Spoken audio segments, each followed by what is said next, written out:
One of the many great things about working at Mays Business School, Texas A&M University, is the tradition of leadership at A&M. You probably are all aware of the long, rich history of the Corps of Cadets at A&M. Leadership is something that is pretty much embedded in everything we do here at A&M, and it's very much a part of what we do at the business school as well. We take seriously the charge of educating future business leaders. And when our executives come in for education, much of that is really targeted towards being a more effective leader. So as I teach my business communication courses here at A&M, one of the things that I've found is this very interesting correspondence between the field of business communication and the field of leadership. There are many ways in which these two fields intertwine and are sort of dependent on each other, and we'll talk about a few of those today in this talk, which is entitled Communicating as a Leader. I think any topic with that title needs to start with some kind of definition. At least we could start towards a definition of what is leadership. This is kind of a slippery term. It's a term that probably there are as many definitions as there are people. But I think we can agree on some factors of what makes for effective leadership. And one of those factors, one of those primary factors, is the ability to influence others, the ability to influence people. This is one way that you can lead and one essential ingredient to effective leadership. So a few quotes for you about leadership. One quote goes like this: leadership is the activity of influencing people to cooperate towards some goal. Now again, it's a lot more than that, but this is one of the essential ingredients. How can you lead others if you can't inspire them, if you can't influence those people towards some goal? Another definition for you comes from my colleague, General John Van Alstyne. I have the privilege of co-teaching some courses with General Van Alstyne and working with him quite a bit. And Van Alstyne has a very, very rich resume in leadership. He not only was Commandant of the Corps of Cadets for years, but he has led troops all over the world and is a very experienced man and a very experienced leader. And General Van Alstyne's definition of leadership goes like this: it is the art of influencing others to work enthusiastically, effectively, and ethically to achieve a common goal. And you see, once again, there's that term influencing coming up. This ability to influence others is absolutely an essential ingredient in leadership. And how do you influence others? Well, clearly, you do so through your actions, you do so through a good plan, but you also do so through communication, the ability to communicate and inspire others. I think one essential way that you learn to influence others is by understanding that effective leadership is something that depends on the context and the audience, those being led. It's not just bringing to bear your default leadership style on every situation. It just doesn't work. I mean, occasionally it will work almost by accident. If I say this is my leadership style, I'm the leader, you're just going to have to work with it because this is me, this is who I am. Well, that's not a very effective leadership approach. A much more effective leadership approach is one that says, I'm going to learn to read the context, read the situation, really plug in, really tune in and understand what's going on here. Only then can I realize and bring to bear a leadership style that matches the people who I'm leading and the context, the particular situation. So it's this situational awareness. I have a quote for you here: there is no such thing as effective leadership in a vacuum. It is always relative to a particular situation. This is situational leadership. Okay? Now, you might recognize this phrase. In a separate talk, I delivered the exact same phrase, but with one word a little bit different. I didn't say leadership, I said communication. There's no such thing as effective communication in a vacuum. It is always relative to a particular situation. So here we are seeing the way these two concepts very much correspond. They both are dependent, highly dependent, on your ability to read the context, to read the audience, to have that situational awareness. How do you develop a situational awareness? How do you cultivate the ability to read the context, to read the situation, to read the people who you are leading, who you're interacting with, who you're managing. I think one of the most important ways that you learn this skill, and it is a skill, is through emotional intelligence, through enhancing and developing your own emotional intelligence. Now, this might seem a little odd to you. Normally, we think in terms of IQ when we talk about intelligence. But I think, as you'll see, emotional intelligence is more important than IQ when it comes to leadership, when it comes to communication. Now, and this is in no way to minimize the importance of IQ. Obviously, IQ is very critical. But there's sort of a threshold that once you reach a threshold, it probably is not as critical as emotional intelligence. So I think the best way to talk about what emotional intelligence is to start by exploring what IQ is, because there are many ways we can be intelligent. One way is through IQ. Most people tend to think of this as just the measure of intelligence, but it's only one way to measure how intelligent we are. I mean, what is it, for example, that IQ tests measure? Think about that for a moment. What do IQ tests measure? A lot of times my audience says how smart you are. Well, not really. What IQ tests measure are two things in general. It's one, the mathematical and logical abilities, the ability to solve problems and use logic, critical skill. Two, verbal and reasoning abilities. How well do we have, what kind of verbal comprehension do we have? Do we have verbal recall? And how well can we reason in an abstract way?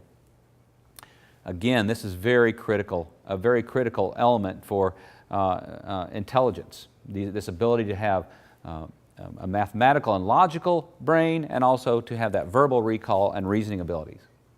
And by the way, you might look at the second one and say verbal abilities. Isn't that communication? Not really. Not really.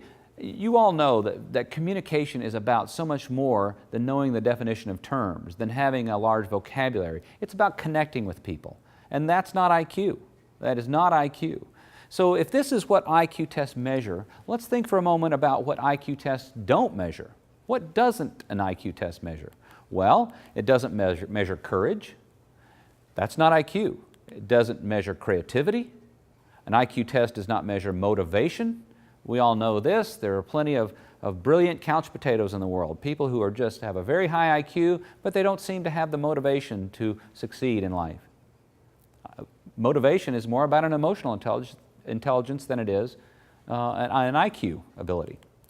Self-management, not measured by IQ. Emotional awareness and or control. You might think of anger management here. Has very little to do with IQ. No correspondence there really, or very little. Social skills, the ability to interact with people and get along, not an IQ ability. Team skills, the ability to work with others. Leadership in general. I think again, there's a threshold of IQ. Obviously you need to be smart enough on an IQ basis, but beyond that, I think it's really more about emotional and social intelligence than it is leadership, or than it is IQ. And then the ability to influence people, to inspire others. This is not something an IQ test will measure. Finally, communication. IQ tests do not measure your ability to communicate. Now I want to take just a little sidetrack here and tell you a story, just a brief little story about Warren Buffett.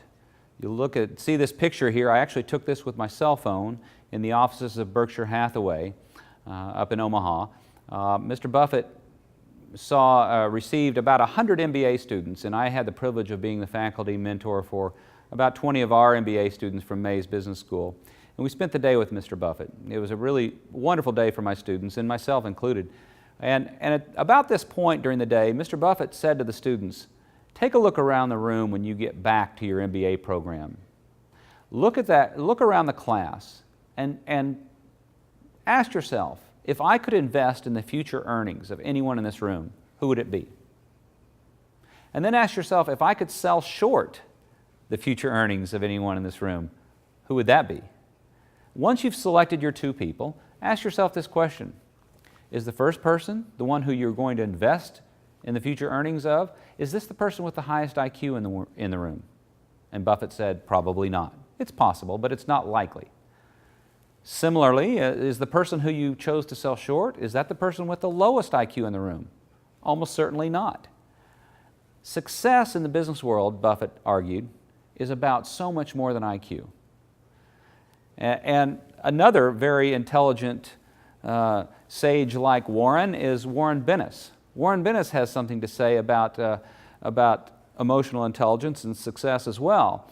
Buffett, by the way, is a management professor at USC, and he's kind of a guru of leadership.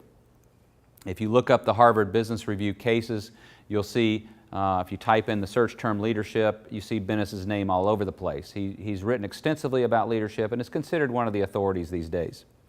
Bennis says that all authentic leaders have a distinctive voice. By voice, I mean a cluster of things, a purpose, self-confidence, and a sense of self, and the whole gestalt of abilities that, thanks to Daniel Goleman, we now call emotional intelligence. So he doesn't say authentic leaders need a high IQ. He would not say that you can be an authentic leader with a very low IQ. Again, there's that concept of a threshold amount of IQ. Beyond that, it has to do with that distinctive voice, that sense of self, that sense of purpose, the things that Daniel Goleman has called emotional intelligence. By the way, Daniel Goleman is the psychologist who wrote the groundbreaking book in the mid-90s called Emotional Intelligence: Why It Can Matter More Than IQ. So let's get into what emotional intelligence is. Daniel Goleman's definition, his thumbnail definition, is this: it's recognizing our own feelings and those of others, motivating ourselves, managing emotions well in ourselves and in our relationships. And you'll notice that there's both the self and the other. There's an awareness and a management of ourselves and an awareness and management of others. And in fact, the consulting group who Daniel Goleman is associated with, the Hay Group out of Boston, has a really interesting framework for emotional and social intelligence. And it's a four-parter. If you look at the framework here, you'll see there are 4 domains: self-awareness, self-management, social awareness, and relationship management. The ability to perform at a high level on these dimensions has a direct impact, a positive impact on results and performance. And the Hay Group and many other researchers, by the way, have plenty of data and research to support this contention. Now notice that the top left quadrant of this framework is self-awareness, and if you'll see the arrow in that circle in the middle, it all moves out of self-awareness. It starts with self-awareness. That's the starting point. You've got to have a high sense of self-awareness. Only then can you manage yourself well. Only then can you be aware of others. And then leading all to relationship management, the ability to manage others. Leadership, right?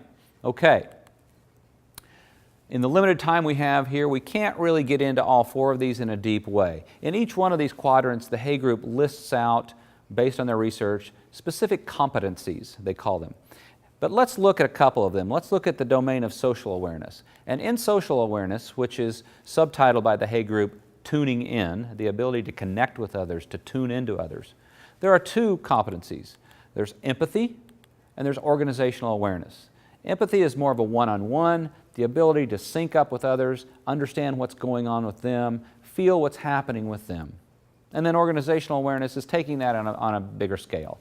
Is that ability to understand how an organization works, understanding how a group of people are feeling, are acting, are doing, what's happening on a bigger picture.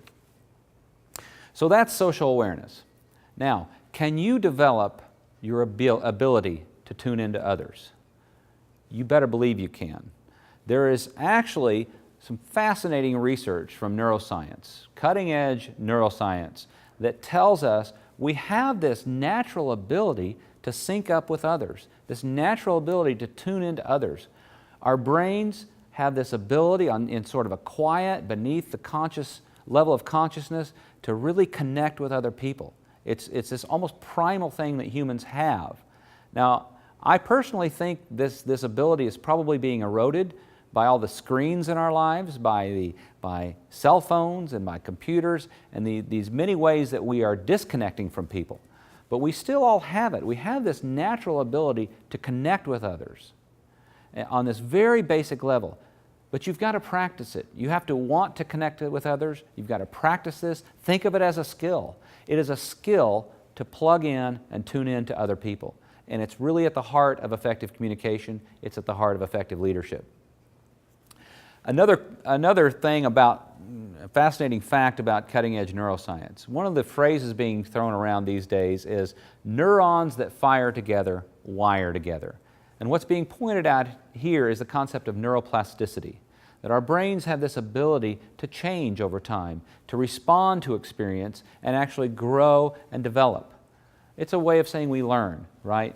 But if you go back to IQ, IQ is apparently fairly static. The brain really doesn't change much with respect to IQ. It seems to be something that's kind of hard-coded, hardwired with us.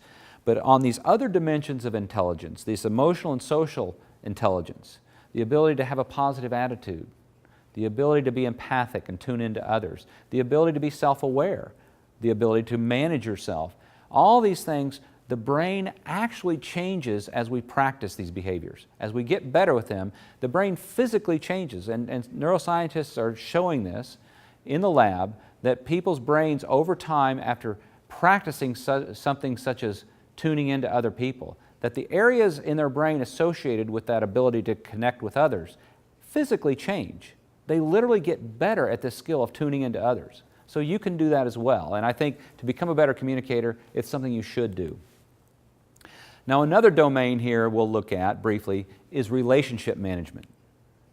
These specific competencies in the relationship management domain are influence, there's that word again, influence, that we started with today, inspirational leadership, being a coach and a mentor, conflict management, and teamwork. This is relationship management. And folks, how can you be an effective leader? How can you manage your organizations well if you don't manage your relationships well? It's all about being able to inspire people, influencing people, coaching people, making a difference in the world. It requires effective communication. It requires emotional intelligence.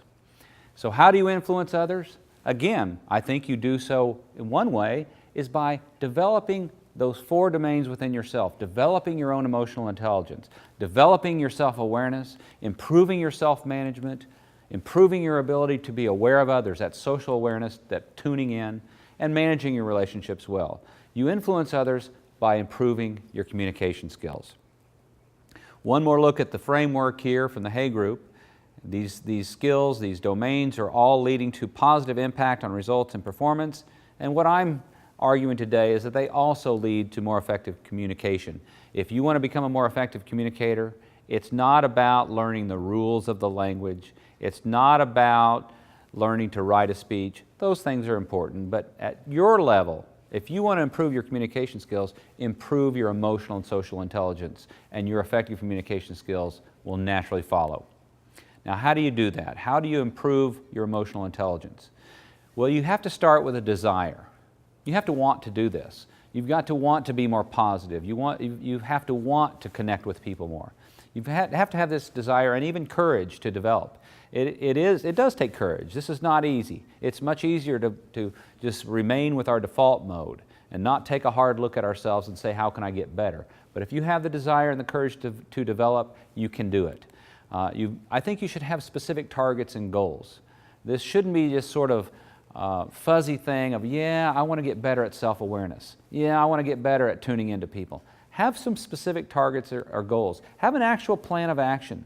Next time you're in a business meeting, say to yourself, today I'm going to really exercise my listening skills. I'm going to try to plug in and really try to figure out what's going on with this other person. I'm going to drop my agenda for the time being and really listen and try to plug in and see if this thing that neuroscientists have been talking about, this neuro Wi-Fi, is true. Do I have this natural ability to plug into others in this almost uncanny way? I think you'll find that you do, but it takes practice. I think you also need to get feedback and support. One really excellent way to get feedback on how you're doing on these 4 domains, these 4 dimensions, is through a 360. If you've never done a 360, I highly recommend that you find one and do it. This idea of getting feedback from people all around your life, your boss, your direct reports, your colleagues, your clients, your customers, and if it's done right, you get honest feedback from all around your life, the people that that are in that sort of orbit of your life, your business and personal life. And this really helps with respect to your self-awareness and your awareness of others. I highly recommend you do that. The Hay Group, for example, has an emotional intelligence specific 360, but there are many 360s out there. I think daily reflection is important. I think it's a great way to start your day off, is to say, how can I tune into others better today? How can I be a better listener? How can I be a better communicator? How can I bring a more positive attitude to the people that I come in contact with today? How can I be a better servant leader today? This is all about emotional and social intelligence. And then again, I always give this advice, no matter what we're talking about. These are skills, and it takes practice. Practice, practice, practice. Listening, for example, you can become a better listener with conscious practice. But you've got to consciously practice it. Think of it as practice. As I usually do, I want to leave you with a quote today. And this is a quote from Daniel Goleman, the author of that groundbreaking book, Emotional Intelligence. And Goleman says, if people get better at these life skills, everyone benefits. The brain doesn't distinguish between being a more empathic manager and a more empathic father. This is why I am so excited to be able to teach communication, to be able to teach such things as emotional and social intelligence and leadership, because yes, it's about creating better business leaders. It's about better business, but it's also about developing people, developing these life skills. Because at the end of the day, what is business really about? It's about people. And with that, it's been a pleasure today. Thank you.